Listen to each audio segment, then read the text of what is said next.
3, 4...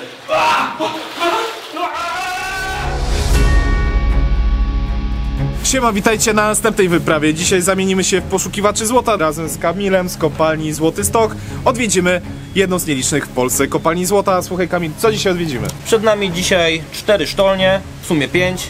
Jedna nie ze mną. I słuchajcie, jeden mały myk, ponieważ będziemy morsować, będziemy skakać, będziemy jeździć kolejką i to wszystko pod ziemią. A jak dobrze pójdzie, spotkamy jeszcze tutaj ducha, także chodźcie do tunelu.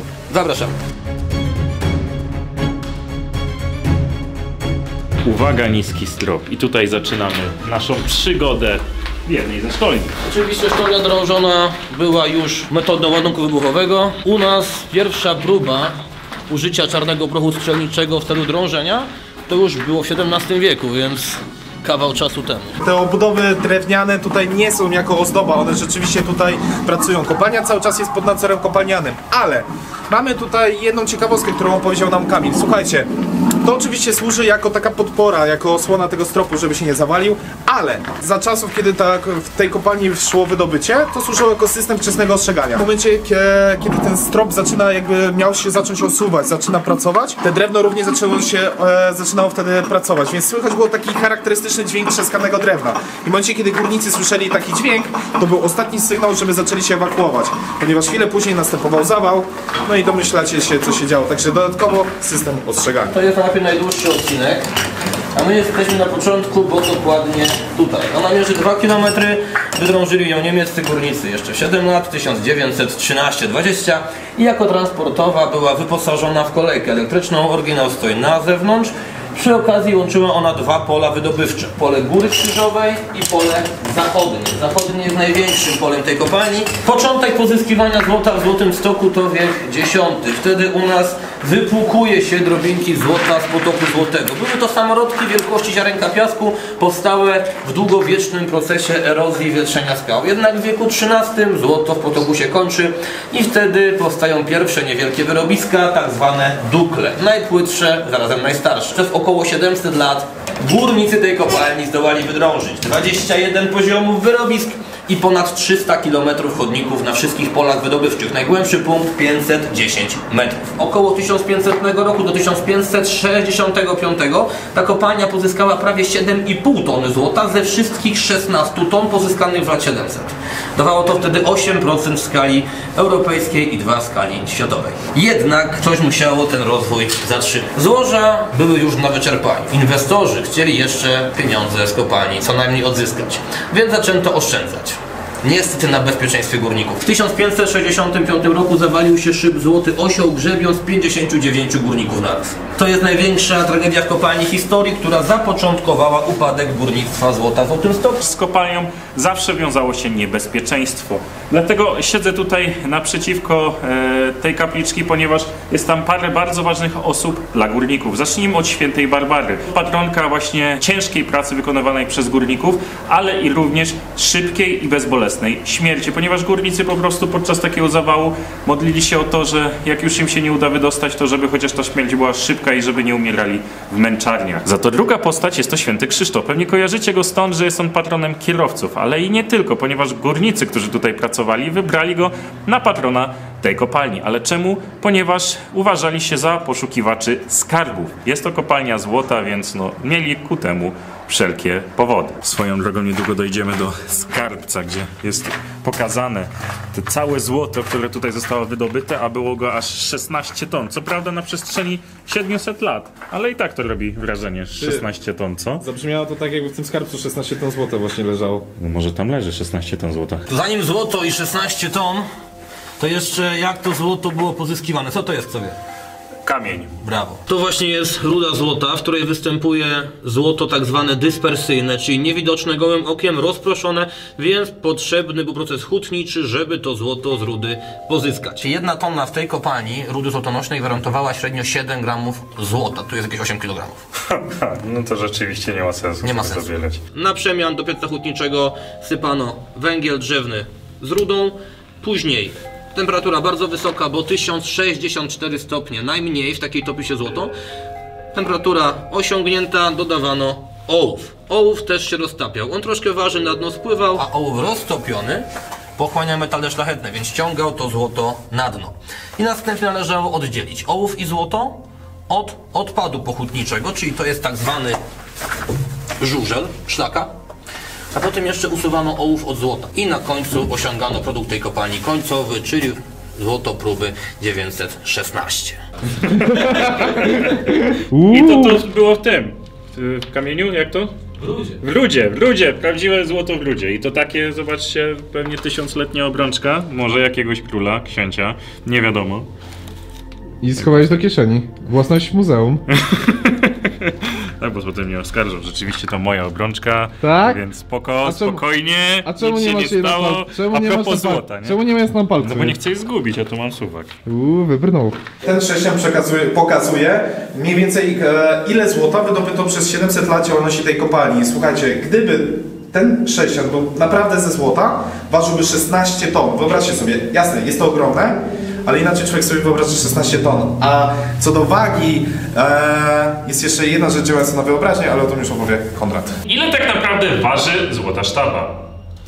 Tutaj mamy dwie sztabki, które są odlane z ołowiu. Ołowo złota jest lżejszy sporo, bo ma 11,3 kg na litrze, gdzie złoto ma 19,3 kg na litrze. Mniejsza sztaba to rozmiar prawdziwej złotej sztaby, duża to jej waga. Więc gdyby ta była ze złota, ważyłaby tyle. 12,44 kg, czyli dokładnie tyle, ile waży sztaba do rozliczeń międzynarodowych. To jest 400 uncji, a uncja to 31,1 grama. A teraz wezmę jakby wagę tego, gdyby to było Pokaż, jak złote. jadną te złote sztaby w filmach. Panie! Właśnie. Do kieszeni biegiem. Ty, naprawdę to jest ciężkie. Pokaż. Nie wiem, czy w jedną rękę. Aha, już widzę, jak Można łapę zrobić, nie? No jakbyś był bogaty, to możesz takim złotem na siłowni machać. Słyszeliście, ile było potrzeba czasu i energii na wydobycie, zdobycie, przechowanie, sprzedaż oraz kupno złota. Na szczęście mamy XXI wiek i dużo prostsze metody na pozyskanie tego złota. A partnerem dzisiejszego odcinka jest Goldsaver, który ułatwi wam to, a więcej o tym opowie już Kuba. Goldsaver.pl, będący częścią Golden Mark, to pierwszy w Polsce sklep internetowy, w którym możesz w łatwy, a przede wszystkim bezpieczny sposób kupić sztabkę złota o wadze 1 uncji, a co najważniejsze, że nie musisz płacić od razu, tylko rozbić to na dowolne kwoty od 50 zł. Cała operacja jest bezpieczna, ponieważ Golden Mark to działający w Polsce od 12 lat jeden z największych dostawców fizycznego złota, ale jak to działa? Rejestrujesz się na stronie goldsaver.pl, kupujesz złoto na własnych zasadach po kawałku już od 5 dych, gdzie każda płatność już jest zakupem. W momencie, gdy zgromadzisz 1-uncjową sztabkę, odbierzesz ją w salonie Golden Mark, paczkomacie albo kurierem. Co najważniejsze, możesz sprzedać zgromadzone złoto w każdym momencie. Sprawdź na goldsaver.pl, że stać Cię na złoto, a dzięki kodowi URBEXGOLD przy rejestracji z linku, który macie w opisie tego filmu, dostaniecie zniżkę 100 zł dla użytkownika na sztabkę przy zakupach za 200 zł. Sprawdźcie opis i Goldsaver, a my wracamy w podziemia. A teraz idziemy chodnikiem śmierci. Ale czemu on się tak nazywał? Dlatego, że według legendy jest to miejsce, w którym karano złodziei złota. Pracownicy, którzy mieli kontakt ze złotem, od zawsze mieli pokusę, żeby go troszeczkę po prostu ukraść. I taki złodziej, kiedy się kradzież wydała, trafiał w to miejsce i w chodniku śmierci był przytwierdzany do ciosów, miał tutaj konać przez kilka dni bądź dłużej w męczarniach bez jedzenia i picia. Ale oczywiście jest to najprawdopodobniej legenda, tak? Legenda oczywiście, tak. Na kolanka, proszę bardzo. Teraz powinno go coś złapać, nie? No. I co, dalej myślisz, że legenda? Nie powiem, nie było to wygodne. A teraz bardzo ważna rzecz, ponieważ znajdując się w tej kopalni musimy wspomnieć o arszeniku. Ale co on ma wspólnego z tą kopalnią i ze złotem i z Napoleonem? Złoty stok to również arszenik. Został on tutaj wyprodukowany w ilościach ogromnych, bo łącznie było tego aż 126 000 ton. Dawką śmiertelną dla osoby dorosłej jest 0,2 grama, więc z tym arszenikiem z tej kopalni, z tego miasta można by było zabić wszystkich ludzi na ziemi prawie 100 razy z rzędu. Na potrzeby 2 wojen wyjechało stąd prawie 60 000 ton. Chodzi głównie o gazy bojowe czy utwardzanie amunicji. Ale żeby było jasne, to wszystko do roku 1945, czyli wtedy jeszcze to miasteczko i tereny okoliczne były niemieckie. Miasto nazywało się Reichenstein, czyli bogaty kamień. Czemu tutaj wisi portret Napoleona? A mianowicie dlatego, że najprawdopodobniej był zatruwany on właśnie arszenikiem z tego miejsca. Po jego śmierci znaleziono w jego włosach i paznokciach no właśnie śladowe ilości tego arszeniku, przez co można wnioskować, że był on zatruwany arszenikiem, a że stąd, jak już wcześniej Kamil mówił, no setki tysięcy ton wypłynęły, więc no nie mamy, że to właśnie arszenik z tej kopalni. Herman! No nie spodziewałem się, że je spotkamy. Herman? Czy to ty? Niestety nie, jak ci mogę pomóc? Widzieliście mojego męża, ma na imię Herman, jest tutaj górnikiem. Nie wyszedł z kopalni po zawale. Pomóżcie mi go znaleźć, proszę. I teraz nie wiem, mam iść, nie iść? Daj jej rękę. Podaj mi rękę. Podaj mi rękę. No, Rękę.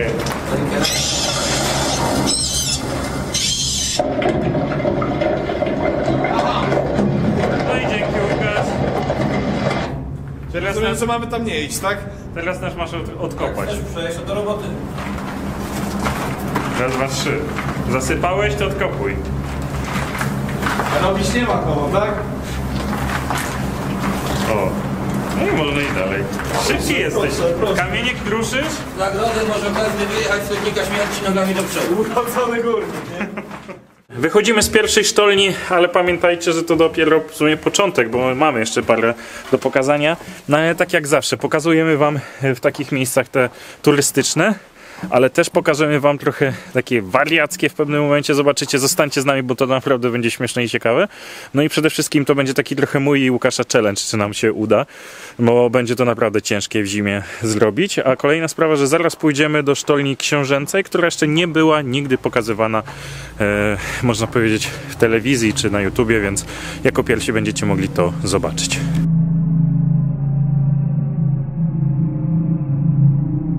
Słuchajcie, legenda, która wiąże się z tą sztolnią, mówi o księciu, który chciał sam na własnej skórze poczuć i zobaczyć, jak wydobywa się złoto. Ale jako, że to był książę, przyjechał tutaj i powiedział: no nie, słuchajcie, ta sztolnia jest za niska. Ja chcę tutaj wjechać na koniu z moją piękną czapą. No i górnicy musieli zrobić to, co sobie zażyczył, czyli poszerzyli i powiększyli sam ten tunel, który widzicie, ale zrobili jeden myk. Stwierdzili, że książę musi oddać cześć ich pracy, więc przy samym wejściu tego nie zrobili. Dlatego książę, który przyjechał tutaj na koniu, mógł tutaj dalej jechać na koniu, ale wchodząc do tej sztolni, już musiał się pochylić i właśnie oddać cześć ich trudom i ich pracy. Zwróćcie uwagę na te wyrwy, te ślady tutaj. To nie jest naturalny wytwór, to są ślady użycia narzędzi górniczych. Słuchajcie, i teraz sobie wyobraźcie, ile żmudnej pracy potrzeba było, żeby wykonać to centymetr po centymetrze, po to, żeby kopać te sztolnie. Teraz tutaj uważaj, dobra, ty uważaj w sumie, bo to rzeczywiście jest pognite. A czemu akurat ja mam szczególnie uważać? Co, jakieś, jestem inny? Nie, niesiesz lustro. Które by się przydało jeszcze. Światełko, w sumie koniec tunelu. Czyli światełko... No nie dobrze, nie nie światełko... strony nie powinno być światełka. A, jesteśmy w niebie. No i mamy. Jest? Jest. I rzeczywiście jest zawał. No tak, czyli dalej... A co w przyszłości, w przeszłości to jeszcze tam dużo dalej biegło? Czy... Tak. To wszystko jest połączone szybikiem z tą częścią, gdzie byliśmy wcześniej. Sztolnia Gertrudy jest połączona chodnikiem z tym miejscem i to jest motyw wentylacyjny tego miejsca, gdzie byliśmy, gdzie popłyniemy później łódką. A to zostaje jako wentylacja, nie będziecie działać z tym nic? Czas pokaże. Czas pokaże. I jakie to są odległości, biorąc pod uwagę, że na powierzchni szliśmy około 15 minut tutaj. No ale opowiedzieliśmy wam to, co chcieliśmy, pokazaliśmy to, co też chcieliśmy i idziemy dalej, bo naprawdę jeszcze wiele rzeczy na nas czeka.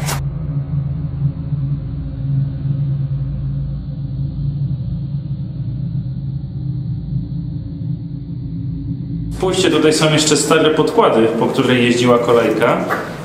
Ale jeszcze ma coś do powiedzenia Kamil. Widzimy w tym miejscu również, że woda z wodospadu wypływa tą sztolnią na zewnątrz. Sztolnia zawsze jest i była ze spadkiem do wyjścia drążona. To właśnie ułatwiało odwodnienie, czyli odprowadzanie nadmiaru wody z kopalni, a przy okazji pomagało w transporcie.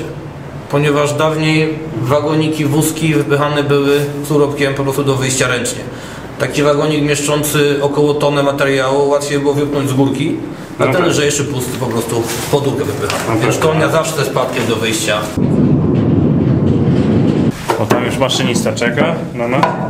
Zobacz, cały pociąg jest tylko dla nas. Stacja osobowa SO.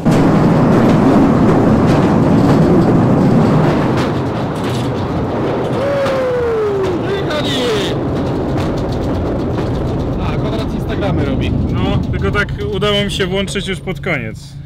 Okej, wy to zobaczycie w najbliższy piątek, a wy tutaj mogliście to na Instagramie zobaczyć, taką incepcję zrobiłem. No, coś tam będzie widać, ale tak.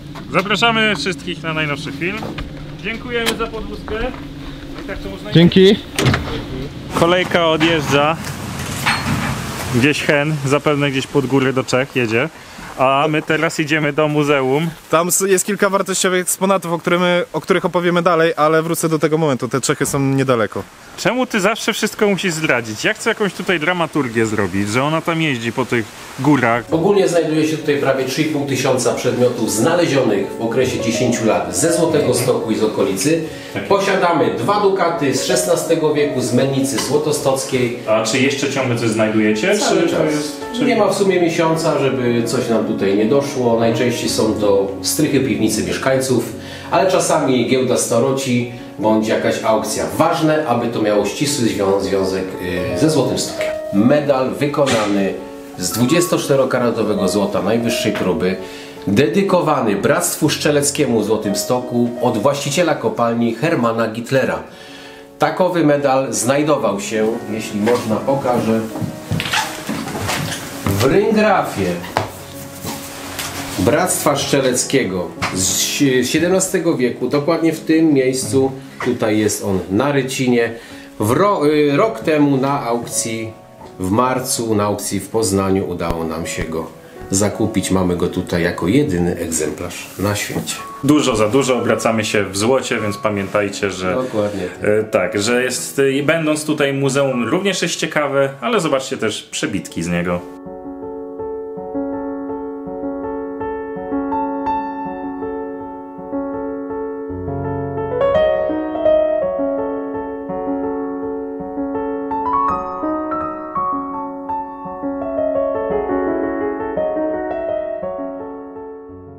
I tutaj kończy się nasza wyprawa po kopalni złota Złoty Stok. Dziękujemy partnerowi naszego odcinka Gold Saver oraz dziękujemy Tobie, Kamil, że spędziłeś z nami cały dzień. Jeśli podoba Wam się nasza praca i to, co przed chwilą zobaczyliście, to zostawcie łapkę w górę, subskrypcję. No i co?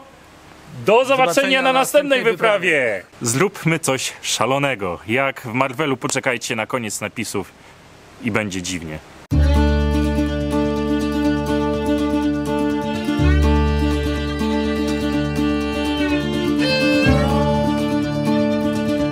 Ty, dawaj, bo to już tyle zostajesz. Muszę ustawić sprzęt. Dobra, 3, 4.